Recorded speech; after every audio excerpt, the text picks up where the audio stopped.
推理。さて、殺人事件から10日ほど経ったある日、私は明智小五郎の宿を訪ねた。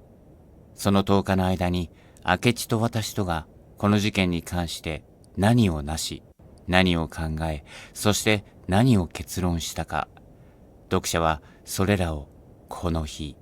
彼と私との間に取り交わされた会話によって十分察することができるであろう。それまで明智とはカフェで顔を合わしていたばかりで、宿を訪ねるのはその時が初めてだったけれど、かねてところを聞いていたので、探すのに骨は折れなかった。私はそれらしいタバコ屋の店先に立って、おかみさんに明智がいるかどうかを尋ねた。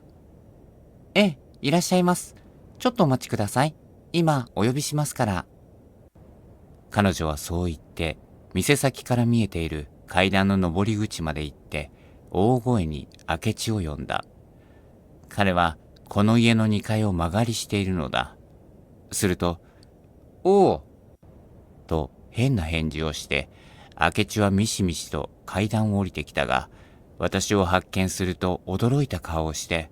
やあ、お上がりなさい。と言った。私は彼の後に従って2階へ登った。ところが何気なく彼の部屋へ一歩足を踏み込んだとき、私はあっとたまげてしまった。部屋の様子があまりにも異様だったからだ。明智が変わり者だということを知らぬではなかったけれど、これはまた変わりすぎていた。何のことはない。4畳半の座敷が書物で埋まっているのだ。真ん中のところに少し畳が見えるだけで、あとは本の山だ。四方の壁や襖に沿って、下の方はほとんど部屋いっぱいに、上の方ほど幅が狭くなって、天井の近くまで四方から書物の土手が迫っているのだ。他の道具などは何もない。一体彼はこの部屋でどうして寝るのだろうと疑われるほどだ。第一、主客2人の座るところもない。うっかり身動きしようものなら、たちまち本の土手崩れで押しつぶれてしまうかもしれない。どうも狭くっていけませんが、それに座布団がないのです。すいませんが、柔らかそうな本の上でも座ってください。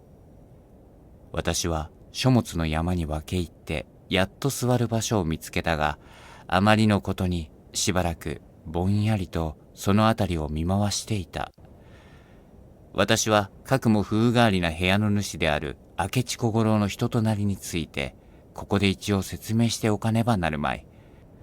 しかし彼とは昨今の付き合いだから、彼がどういう経歴の男で何によって移植し、何を目的にこの人生を送っているのか、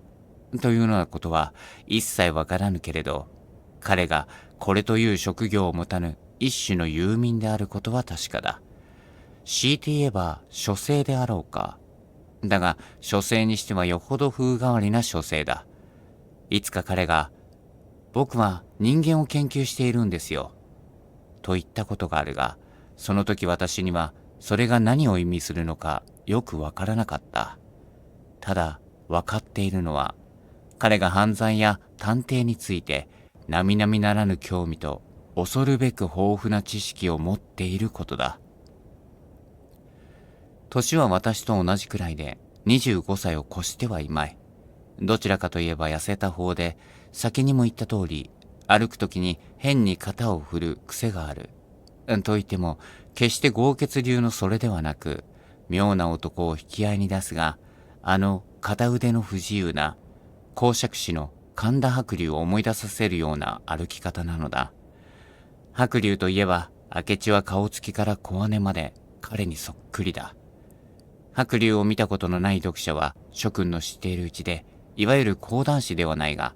どことなく愛嬌のある、そして最も天才的な顔を想像するがよい。ただ明智の方は髪の毛がもっと長く伸びていて、もじゃもじゃともつれ合っている。そして彼は人と話している間にもよく指でそのもじゃもじゃになっている髪の毛をさらにもじゃもじゃにするためのように引っかき回すのが癖だ。服装などは一向構わぬ方らしく、いつも木綿の着物にヨレヨレのへこ帯を締めている。よく訪ねてくれましたね。その後しばらく会いませんが、例の D 坂の事件はどうです？警察の方では一向犯人の見込みがつかぬようではありませんか？明智は例の頭をかき回しながら、じろじろ私の顔を眺めて言う。実は僕、今日はそのことで少し話があってきたんですがね。そこで私はどういう風に切り出したものかと迷いながら始めた。僕はあれからいろいろ考えてみたんですよ。考えたばかりでなく、探偵のように実地の取り調べもやったのですよ。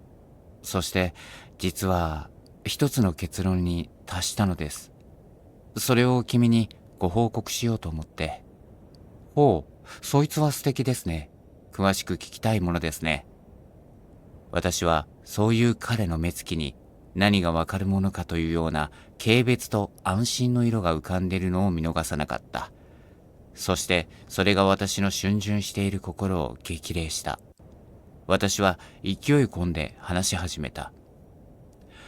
僕の友達に一人の新聞記者がありましてね。それが例の事件の係の小林刑事というのと懇意なのです。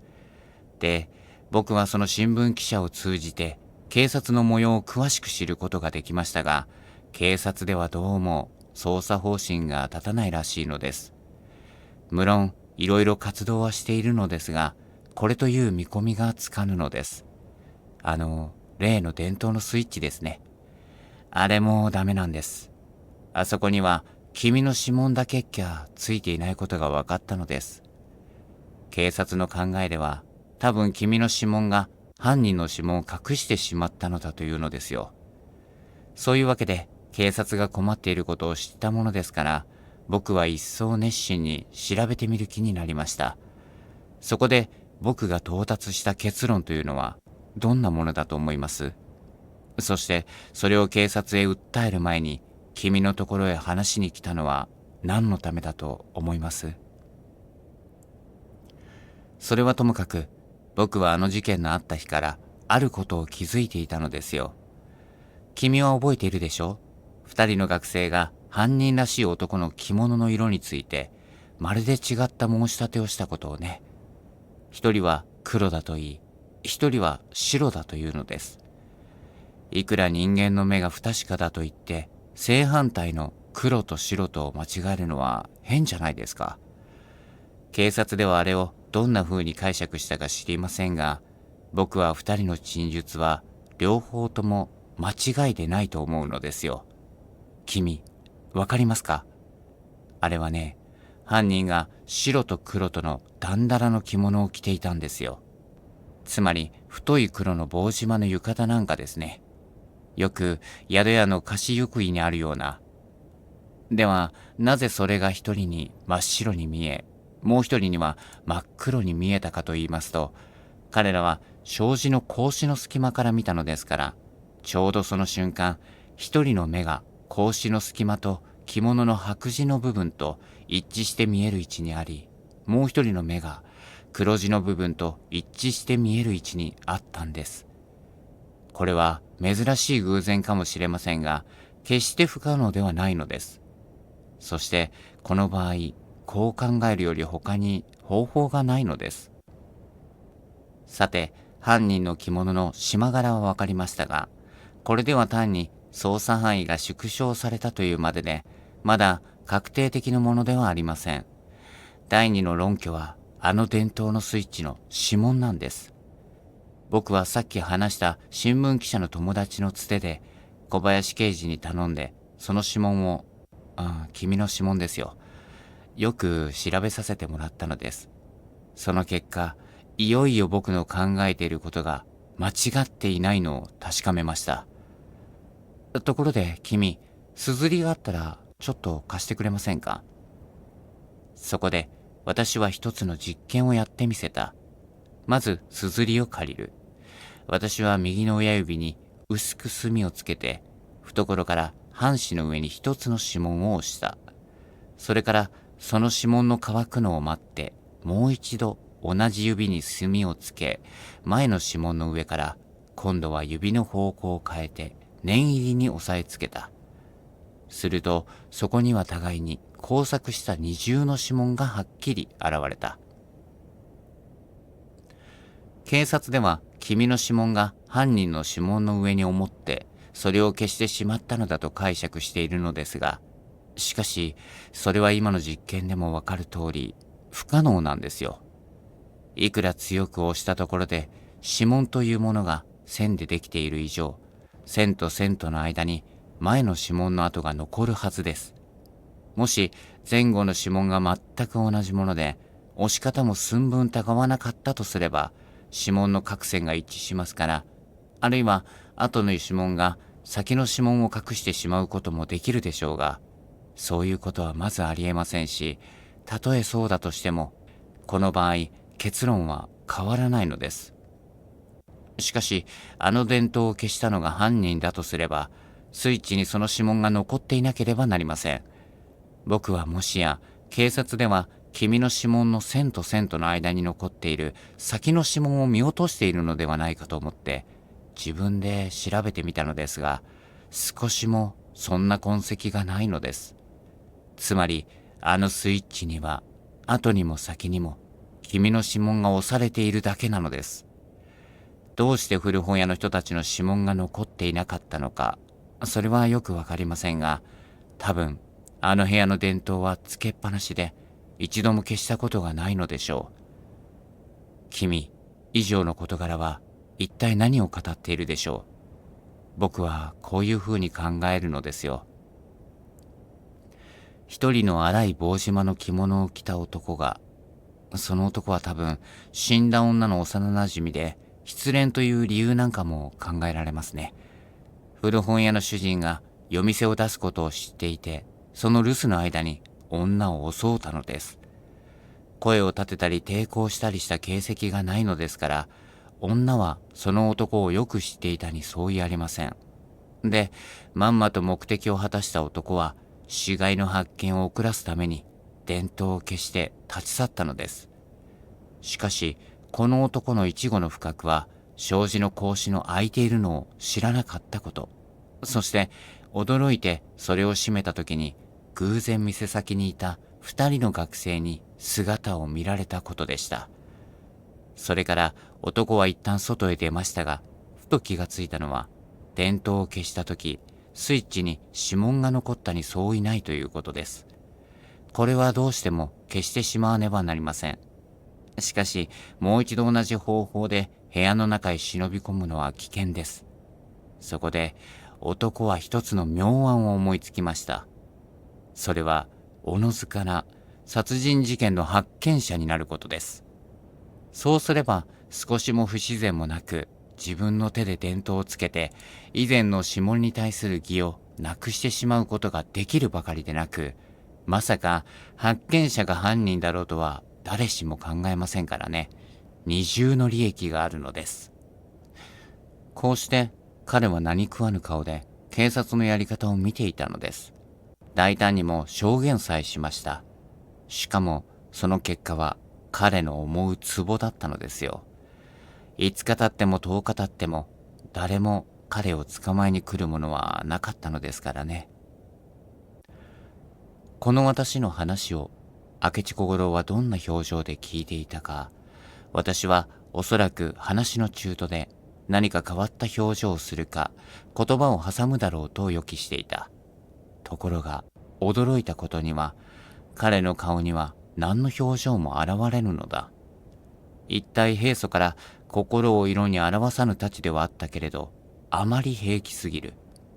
彼は始終例の髪の毛をもじゃもじゃやりながら黙り込んでいるのだ。私はどこまでずうずうしい男だろうと思いながら最後の点に話を進めた。君はきっとそれじゃあその犯人はどこから入ってどこから逃げたかと反問するでしょう。確かにその点が明らかにならなければ他のすべてのことが分かっても何の甲斐もないのですからね。だが遺憾ながらそれも僕が探り出したのですよ。あの晩の捜査の結果では全然犯人の出て行った形跡がないように見えました。しかし殺人があった以上、犯人が出入りしなかったはずはないのですから、刑事の捜索にどこか抜け目があったと考えるほかはありません。警察でもそれには随分苦心した様子ですが、不幸にして彼らは僕という一介の書生に及ばなかったのですよ。実はくだらぬことなんですがね。僕はこう思ったのです。これほど警察が取り調べているのだから、近所の人たちに疑うべき点はまずあるまい。もしそうだとすれば、犯人は何か人の目に触れても、それが犯人だとは気づかれぬような方法で通ったのじゃないだろうか。そしてそれを目撃した人はあっても、まるで問題にしなかったのではなかろうか、とね。つまり人間の注意力の盲点。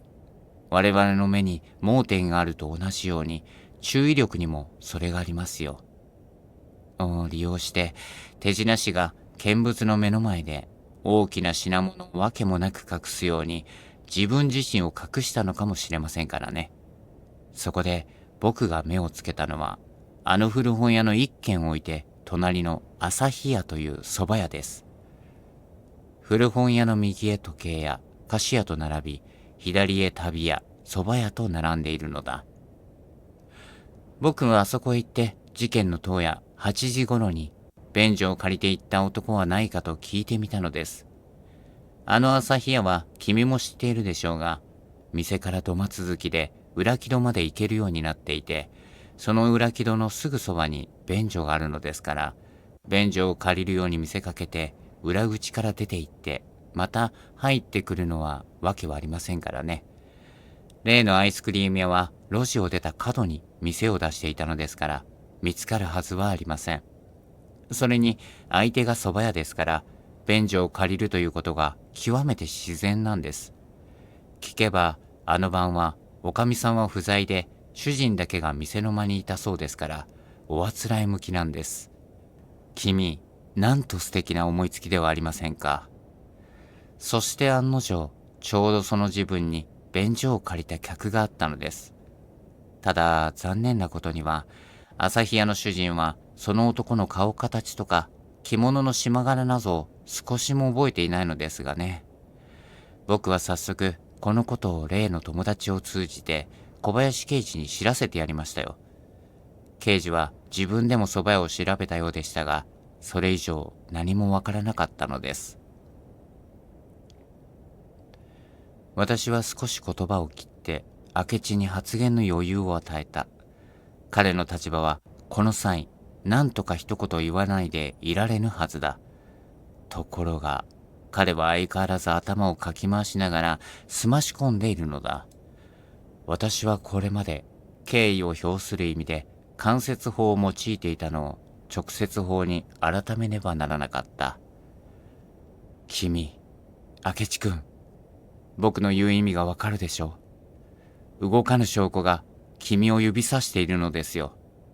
白状すると、僕はまだ心の底ではどうしても君を疑う気になれないのですが、こういうふうに証拠が揃っていてはどうも仕方がありません。僕はもしあの長屋のうちに太い棒島の浴衣を持っている人がないかと思って随分骨を折って調べてみましたが、一人もありません。それももっともですよ。同じ棒島の浴衣でもあの格子に一致するような派手なものを着る人は珍しいのですからね。それに指紋のトリックにしても便所を借りるというトリックにしても実に巧妙で、君のような犯罪学者でなければちょっと真似のできない系統ですよ。それから第一おかしいのは、君はあの死人の細君と幼なじみだと言っていながら、あの晩細君の身元調べなんかあった時にそばで聞いていて、少しもそれを申し立てなかったではありませんか。さて、そうなると唯一の頼みはアリバイの有無です。ところがそれもダメなんです。君は覚えていますか。あの晩帰り道で白梅家へ来るまで君がどこにいたかということを僕は聞きましたね。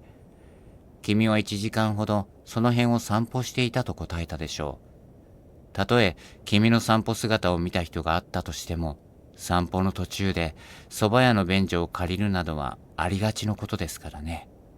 明智君、僕の言うことが間違っていますか？どうです？もしできるなら君の弁明を聞こうじゃありませんか。読者諸君、私がこう言って詰め寄った時、鬼人明智小五郎は何をしたと思います？面目なさにひれ伏してしまったとでも思うのですか？どうして彼はまるで意表外のやり方で私の荒木もひしいだのです。というのは、彼はいきなりゲラゲラと笑い出したのです。